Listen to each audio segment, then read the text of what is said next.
And you will remember over the past few days in these studies, we were looking at God's people and tracing their steps and their experiences in Egypt, and to see how God, in his mercy and in his wisdom, would so engineer events for them to understand that God's hand was guiding them and showing them and teaching them the lessons that they really needed to learn. Come across, please, brothers and sisters, to 2 Chronicles and chapter 30, because in 2 Chronicles chapter 30, there is a very timely reminder, isn't there, as to how we ought to understand the real reasons as to God's hand in our lives. One of the reasons, 2 Chronicles and chapter 30, and we're going in just one little verse, in verse 12, just for us to get the context here. Also in Judah, the hand of God was to give them one heart to do the commandments of the king and of the princes by the word of the Lord. And yes, of course, that verse, I suppose, could very easily be taken out of context. But overall, the principle still remains, doesn't it? That, I suppose, is the objective, isn't it, really? And we see that dovetailing nicely, don't we, in the context of God's people there in Egypt. God's guiding hand. And in effect, it was quite literally to do that, wasn't it? To give them one heart that they might do the commandments. And we saw, didn't we, that how the first 3 plagues affected not only the Egyptians, but also God's people there in the land of Goshen. And God's purpose was to extend his hand and to work with his people, that they might better appreciate that they were to be separate. It's rather ironic, isn't it, that the chapters show us that the land of Goshen, in effect, was to be separate from the land of Egypt. But actually, that separation had to be extended, not merely geographically, but a separateness that would stem from the heart. Leviticus tells us that I have severed you. Leviticus 20, I have severed you from all people, that ye should be mine. Let's go back then to Exodus chapter 12. We've looked, haven't we, brothers and sisters, at the plagues of Egypt. The water being turned to blood, and the frogs and the lice and the flies, the murrain on cattle, the boils, the hails, the locusts and the darkness. And now we come to the 10th plague, the death of the firstborn. And you will, of course, notice, as we illustrated, how each plague was to undermine the gods. And it's there again in verse 12. So in Exodus chapter 12, there is this new beginning. And the Lord spake unto Moses and Aaron in the land of Egypt, saying, This month shall be unto you the beginning of months. It shall be the first month of the year to you. Prior to this month was the 7th month of the calendar year, from what I could understand, brothers and sisters. And it's rather like me saying to you, from now on, July will be January. And so this month, the beginning of months, we won't go there, but in Deuteronomy chapter 16, the opening verses, it tells us it is the month Abib, or the month Nisan. The month Abib means ripening corn. Nisan means to set out on a journey. In the Septuagint, it turns Abib into the months of the new things, where the tender shoots would spring forth from the ground why it was a new beginning, brothers and sisters. And that, I suppose, in verse 1 is very much an index, a cameo picture as to the whole chapter itself. It was to be a new beginning in God's plan and purpose with God's people. Well, we said that right at the very beginning of our early talks, didn't we? It begins with creation, Genesis. The last 5 words, in a coffin in Egypt, take my bones hence, a death in hope. And Exodus chapter 1 is movement. It is a resurrection. And Exodus chapter 1 begins again. This wonderful process, doesn't it? The midwives. And the language in Genesis chapter 1 is very typical of Genesis chapter 1, that they were fruitful and that they multiplied to the extent where the Egyptians were getting very startled about the fact that there was an increase of babies, and the midwives were almost getting into trouble, and God blesses them, doesn't he? And here again is a new beginning, a new order of things. The first month of the year.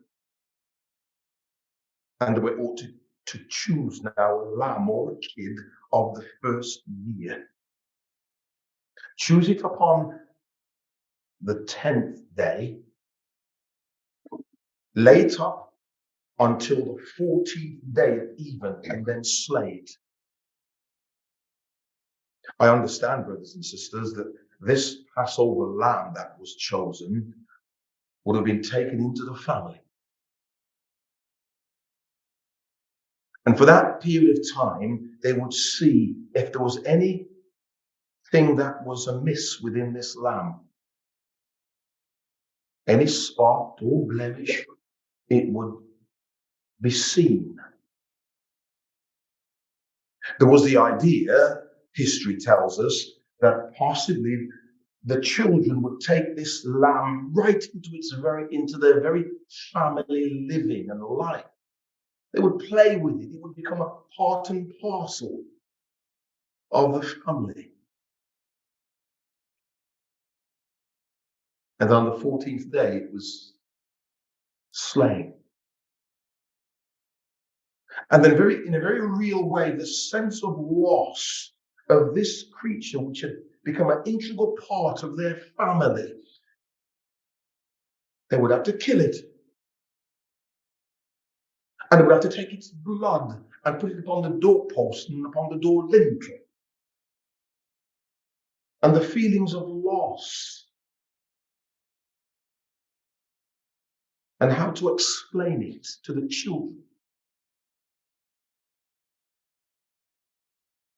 And how it would have made the whole family feel that there was something deeper that God would want them to understand. And they were to eat it with bitter herbs to remind them of the bitter. And the Jews today in the Passover, they have the 4 goblets, the 4 cups of wine, and they have the horosheth, and they have the salt water to remind them of the Red Sea and to remind them of their tears. And all the things that represent that they would remember. They would have the Haggadah, which they have today, which part of the ceremony is the showing forth. And when your children shall say unto you, it's there, brothers and sisters, in verse 26, it is the Haggadah. And when your children shall say unto you, Father, what meaneth these things? Ye shall say, it is a sacrifice of the Lord's Passover. And then it would be important then for the head of the home to recount again the whys and the wherefores and what it meant. Look at verse 11. And thus shall you eat it, with your loins girded, your shoes on your feet, your staff in your hand, and you shall eat it in haste. It is the Lord's Passover. Now then, this was a time to be ready. Your loins girded. Your shoes on your feet.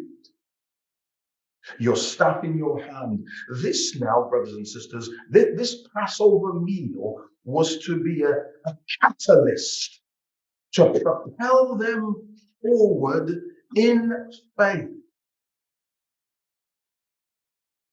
So why was it called Passover? Why, brothers and sisters, was it called the Passover? Well, obviously so, because God would pass over. But in focusing on that, I wonder if we perhaps miss an element which we need to think about. Verse 12, I will pass through the land of Egypt this night and will smite. Now we see the contrast. And in highlighting the contrast, the point is made forcibly. God would pass over his people, but he would pass through to smite the Egyptians. I will pass through the land of Egypt this night and will smite all the firstborn in the land of Egypt, both man and beast, and against all the gods of Egypt I will execute judgment. I am the Lord. And the blood shall be to you for a token upon the houses where ye are. And when I see the blood, I will pass over you, and the plague shall not be upon you to destroy you when I smite the land of Egypt. And this day shall be unto you for a memorial. The word there is anesthesia. For you to remember. Now you see the word here. When we have amnesia, is when we forget. Amnesia is when we remember. And you shall keep it a feast to the Lord throughout your generations. Notice, brothers and sisters, that here in these few verses, verse 4, it was a meal of fellowship, wasn't it? And if the household be too little for the lamb, let him and his neighbor next unto his house take it according to the number of the souls, every man according. So they had to share it. It was a meal of fellowship. In these various houses, and yet coming together as a congregation, together as one in fellowship. And the thing, brothers and sisters, the thing that bound them together was the blood of the Lamb.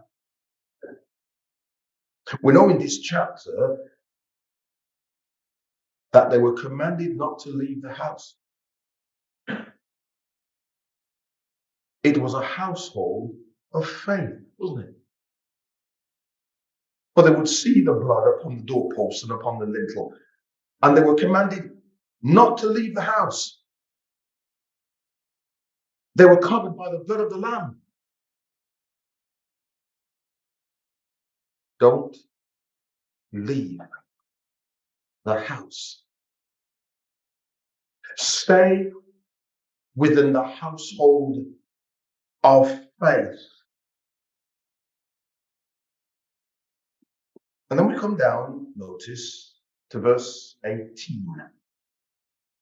In the first month of the 14th day of the month, at even, you shall eat unleavened bread until the 21st day of the month, even. 7 days shall ye bear there no leaven found in your houses. That's important, brothers and sisters, to keep in mind, please. Back to verse 11, we're told that they were to partake of the Passover with their loins girded, their shoes on their feet, and their staff in their hand. Keep a marker there and come back over, brothers and sisters, to 1 Peter chapter 1.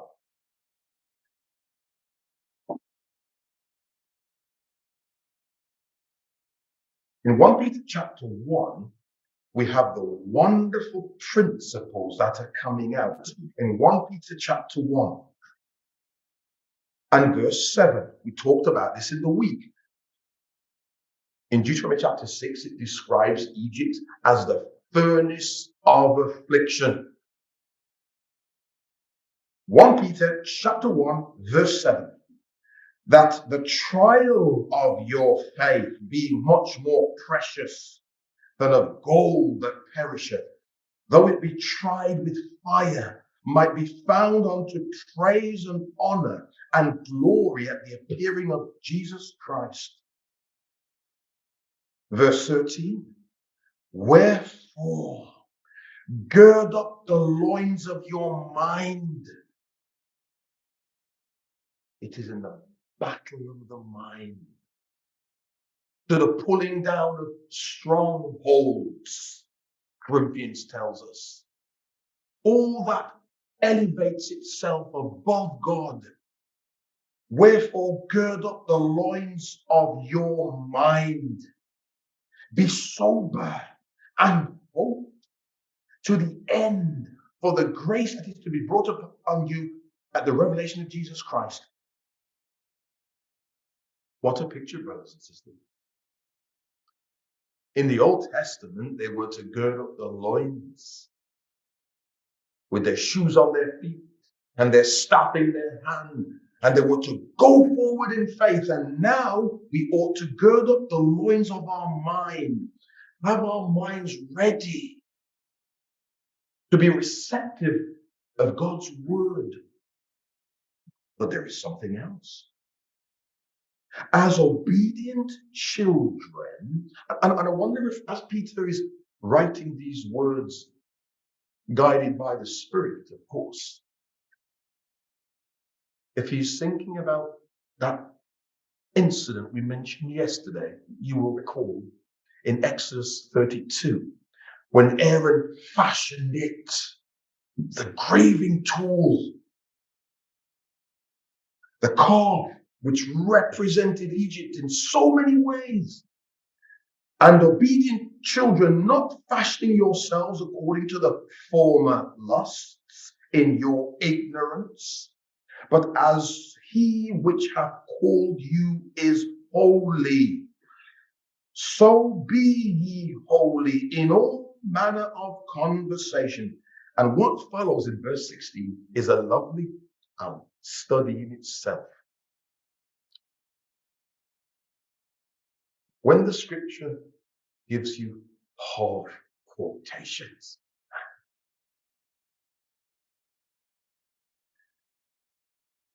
because it is written, be holy, for I am holy. Leviticus 11 and verse 44. Verse 45 says, as Leviticus 11, for I am the Lord thy God that bringeth you up out of the land of Egypt. That's the context.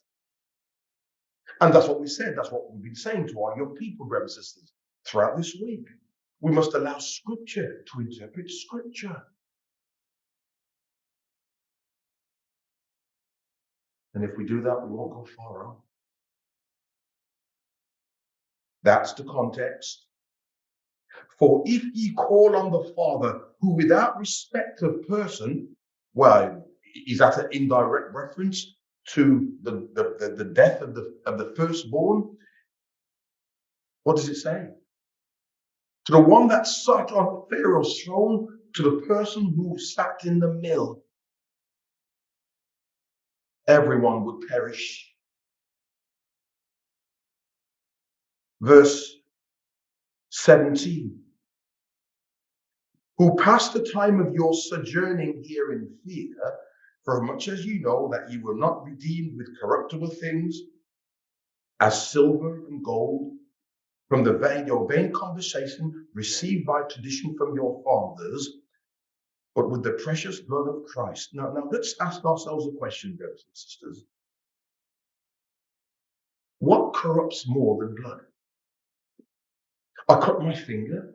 Immediately, the process of my blood coagulating.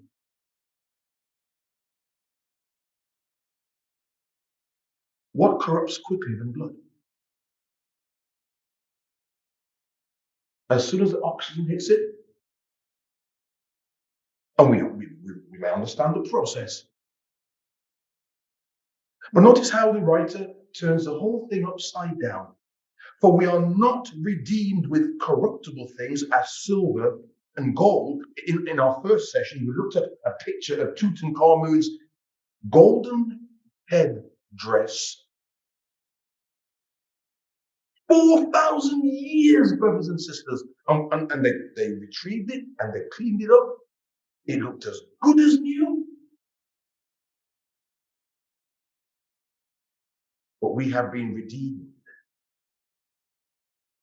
with the precious blood of Christ, as of a lamb, without blemish and without spot, who verily was foreordained before the foundation of the world, but was manifest in these last times for you.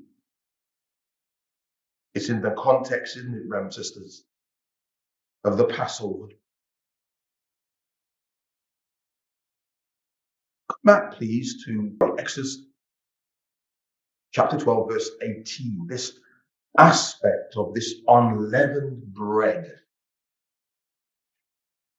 So helpful, so illuminating. Those of you may know that we spent a few days prior to Bible school staying at Brother Justin and Sister Abby's home. A number of years ago, I was actually privileged to take their wedding. And I remember standing in the kitchen, it was day 3 there, and Auntie Abby, dear Sister Abby, had made bread.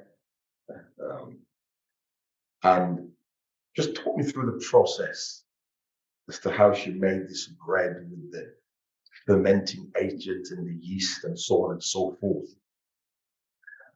This soda bread. And we understand, don't we, that in order for the bread, for the dough to rise, there has to be that fermenting agent. And what is common is for the dough, which is the lump, a piece of that dough is pinched out and kept to one side. And then when that piece, that little lump, which is the basic form of the fermenting agent, it's going off. It's the yeast, isn't it? It goes off. And then it is placed again into the whole lump. And it is folded and kneaded back into that lump. And that little piece of fermenting agent, that little piece of yeast, as it were, has an adverse effect upon the whole lump. And eventually the lump rises and it allows the bread to be taking on more air. And eventually, hopefully, you are left after the baking process where that piece of bread rises because of the air. And it's soft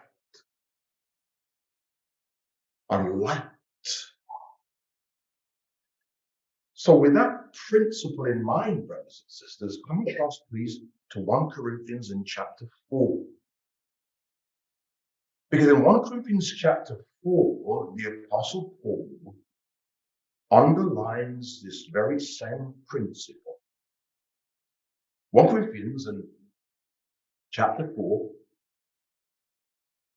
and verse 6. And he's writing to the Corinthians.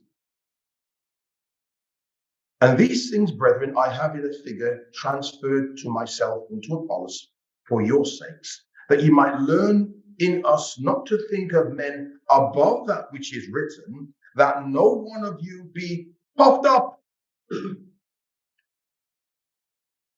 for one against another. Verse 18, now some are puffed up, and as though I would not come to you, but I will come to you shortly, if the Lord will, and will know not the speech of them which are puffed up, but the power. In Corinth, brothers and sisters, there was pride.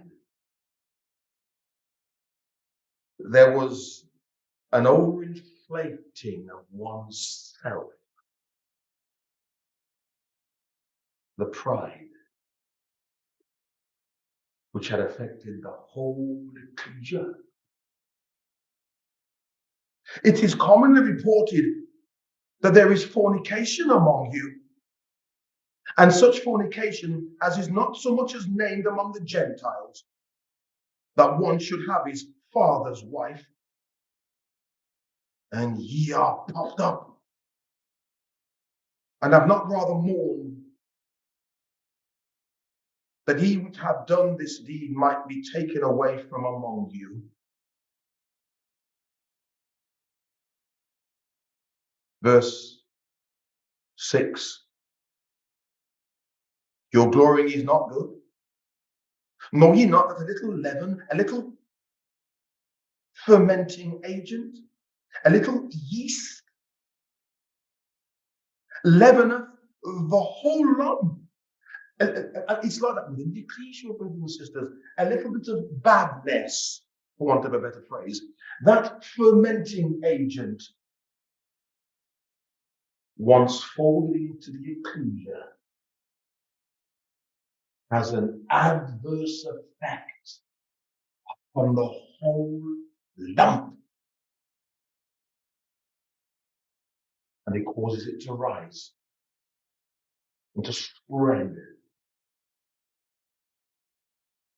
to the extent where there is no substance at all, no body to the loaf after which it has been baked. Your glory is not good. Know ye not that little leaven leaveneth the whole lump? Purge out therefore the old leaven, that ye may be a new lump, as ye are unleavened. For even Christ our Passover is sacrificed for us. Therefore let us keep the feast not with the old leaven, not with the leaven of malice and wickedness, but with the unleavened bread of sincerity and truth. And the Jews today, in part of that ceremony of the Passover, part of it is called Bedigath Hametz, which means searching for leaven. And there will be a little game in that household, you know, where a piece of bread with yeast in it, with leaven in it, the parents would hide it, bits and pieces around the house. And then they would take a candle. And when God says through the prophet Zephaniah, I will search Jerusalem with a candle, he's looking for the leaven, you understand? And that's what the Jews do today. In part of that game with the children, to impart in their minds that they might find pieces of leaven scattered throughout the home, to invoke the questions amongst the children. Father, what mean ye by these things? And then the story will be retold again. Come on, please, brothers and sisters, to Exodus chapter 12. And let's again bring our thoughts in the context of a new beginning. And so in Exodus chapter 12, then, we see again, don't we, this principle. The blood upon the doorpost and door lintel Exodus 12 and verse 23. And did you know, brothers and sisters, in my reading, in my understanding, there seems to be two angels at Passover? Did you notice that before? For the Lord will pass through to smite the Egyptians. And when he seeth the blood upon the lintel and upon the two side posts, the Lord will pass over the door and will not suffer, second angel, the destroyer to come in upon your houses to smite you. And did you notice that phrase, brothers and sisters? The Lord will pass over. So we have this wonderful picture, this analogy of the blood upon the doorpost and the lintel, and the angel of the Lord seeing it. And that word there is, the Passover is the word to flutter or hover. The Lord will pass over the door, will pass over to flutter or to hover, and will not suffer the second angel, the destroyer, because of the blood of the Lamb.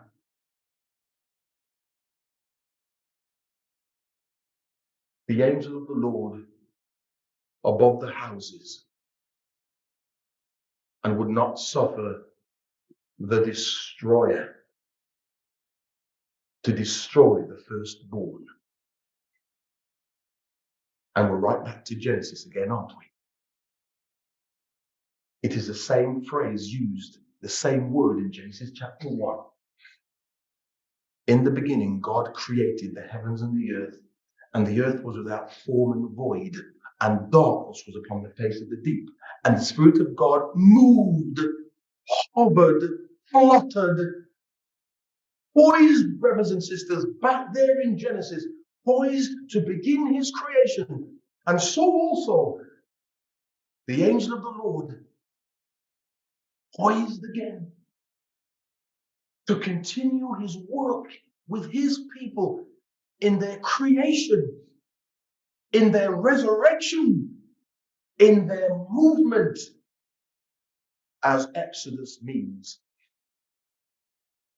And as they moved forward, brothers and sisters, as they moved forward, did you notice in Exodus chapter 13, did you notice that wonderful phrase? So how do you understand and how do you picture in your mind when they left Egypt? I wonder. Did they go on in mass, just as a wave of people going? Were they singing? Were they praying? How were they set out? Was it with an orderly fashion? Have you thought, well, does chapter 13, verse 18 help you? I wonder. But God led the people about through the way of the wilderness of the Red Sea, and the children of Israel went up harnessed, margin by 5 in a rank. How about that for order, brothers and sisters? They went and marched in rank, in order. There was an order to it. Let all things be done decently and in order. It wasn't a rampaging people just running away. Well, we know from time to time what happens when you have a crowd, a surge. People get trampled, don't they? They get suffocated because of the panic. There was an order. They went in a rank by 5s. The number of grace, for by grace are we saved,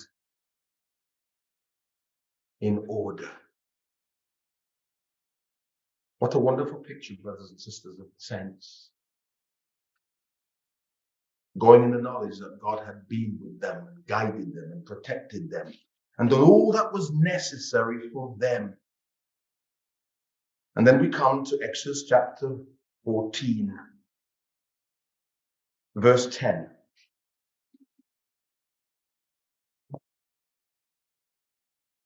And when Pharaoh drew nigh, the children of Israel lifted up their eyes, and behold, the Egyptians marched after them, and they were sore afraid. And the children of Israel cried unto the Lord. And we see the picture, brothers and sisters. So now they're leaving Egypt, and they come to the Red Sea. They have come to a cul-de-sac of life. It was a dead end. A dead end. In front of them was the Red Sea. Behind them was the Egyptians. But what was between the Red Sea and the children of Israel, brothers and sisters? It was a fiery pillar by night and the cloud by day. And as they stood before the fiery pillar, verse 10, here now the panic sets in. They cried unto the Lord. Verse 12, is not this the word that we did tell thee in Egypt, saying, let us alone, that we may serve the Egyptians? For it had been better for us to serve the Egyptians than that we should die in the wilderness. And Moses said unto the people, fear ye not, stand still. You know, brothers and sisters, in our lives, when all seems lost, when we cannot see the way forward,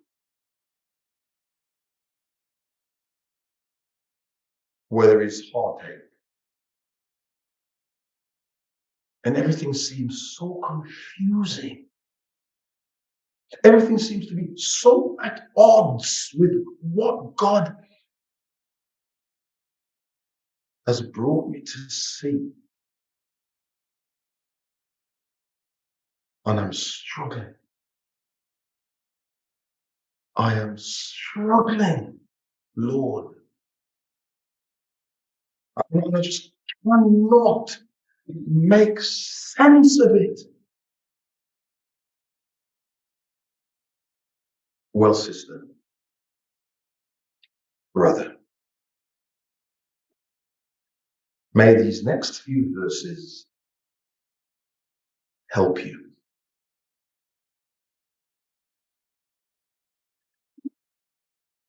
All God says, Moses says to the people, don't be afraid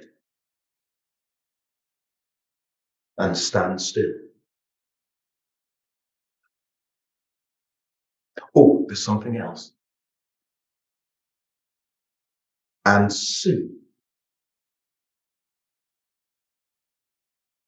That's all they had to do. Stand still and see. It was as if what God was about to do, brothers and sisters, in his salvation, all they could do was there were nothing more than innocent bystanders. Stand still and see the salvation of the Lord. For the battle is the Lord's. It's a lesson for us, isn't it, brothers and sisters? All we can do is stand still and see what God had done and will do for us. Stand still and see. Just be calm and breathe. Just breathe. Breathe, brother. And see what God will do next. In his time, Because God sometimes wants us to experience things. He wanted Adam to experience loneliness. He wanted God's people to experience this life-changing moment. Stand still and see the salvation of the Lord, which he will show you today. For the Egyptians whom ye have seen today, ye shall see them again no more forever. The Lord shall fight for you, and ye shall hold your peace. And the Lord said unto Moses, wherefore criest thou unto me? Speak unto the children of Israel that they go forward. So now there is a time to stand still. And there is a time to go forward in faith. That's the challenge, isn't it, brothers and sisters? To stand still and to wait on the mercy of God, and then to go forward in faith.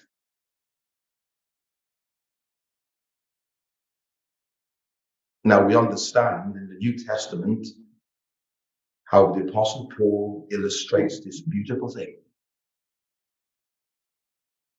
We're told in verse 19, we're told there that the fiery pillar that was in front of them, so we had the fiery pillar, God's people, and the Egyptians. And the fiery pillar went from in front of God's people, between God's people and the Egyptians. And the verse says, notice, that the fiery pillar was darkness to the Egyptians, but it gave light to God's people. Notice that. Notice what it says there in verse 20.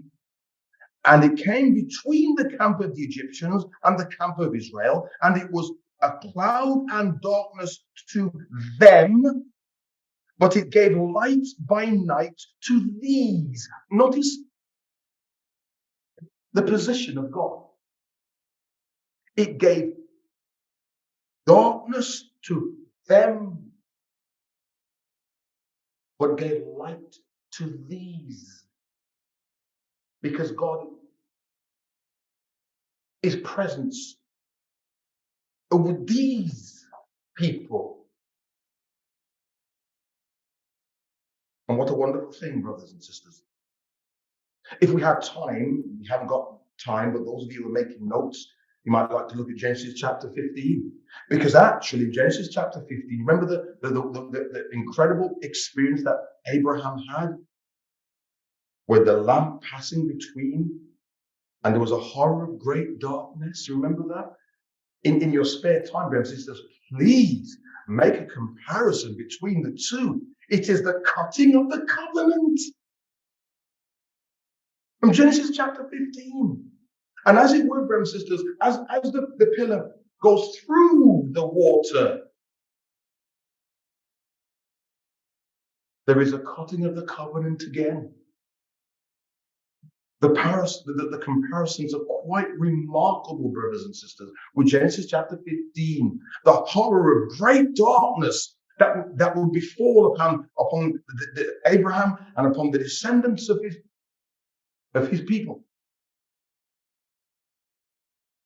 And it's enacted again as they pass through the waters.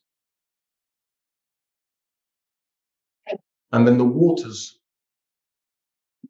close. And the words are echoed. For the Egyptians that ye see today, you will see them again no more forever, and you will hold your peace. And they saw all the Egyptians dead upon the seashore, brothers and sisters. It is a picture of what God will do for sin. In 1 Corinthians chapter 10, washed away, brothers and sisters. The Egyptians that you see today, you will see them again no more forever, and you will hold your peace. And they saw the Egyptians dead upon the seashore, sin washed away. And just like in the days of Noah, the water which brought destruction brought salvation. And the water in the days of Moses, which brought destruction, brought salvation. What a wonderful thing, brothers and sisters. And then we have in Genesis, in Exodus chapter 15 and verse 1. Then sang Moses and the children of Israel this song unto the Lord, and spake, saying, I will sing unto the Lord, for he hath triumphed gloriously. Oh, now look at that word. For he hath triumphed gloriously. The word triumphed and the word gloriously is the same word. Gaha. I will sing unto the Lord, for he hath triumphed. The horse and his rider, he hath Gaha.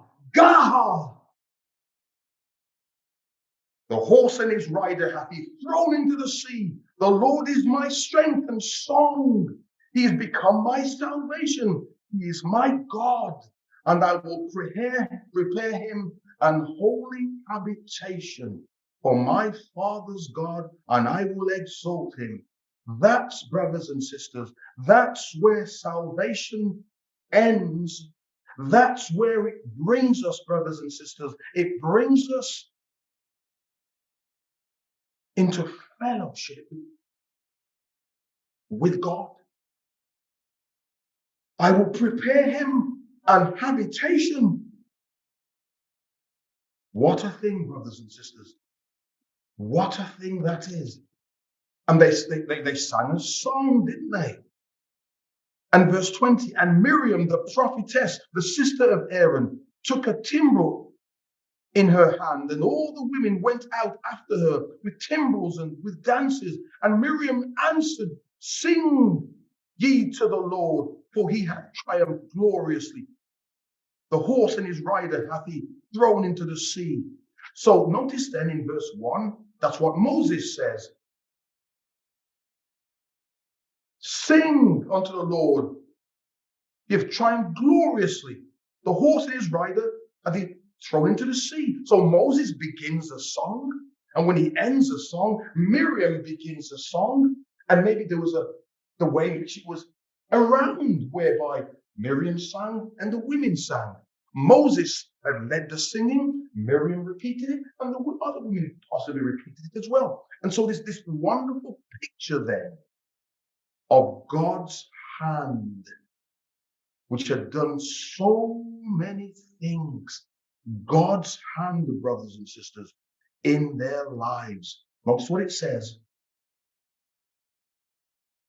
Verse 4. Pharaoh's chariots and his hosts hath he cast into the sea. It's God's hand, brothers and sisters. God's hand which had brought this wondrous salvation for his people. May it be, my dear brothers and sisters, may it be that in our lives, when there is panic, when there is heartache, when it's difficult to see the way forward, may we simply stand still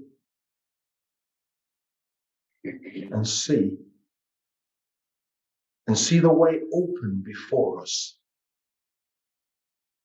That waiting time can be very difficult. It might be quite impossible to see the way forward. But there will come a command, and we will know how to move forward in faith. And there's one final point. When the children of Israel looked back and they saw the Red Sea close,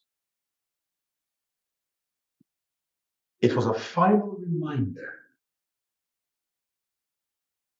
that the way back to their old way of life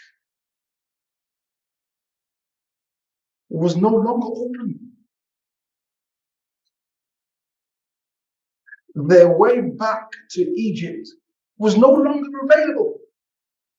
The way back to Egypt, brothers and sisters, was closed off. Impossible to go back by that means. Maybe that God will show us the way forward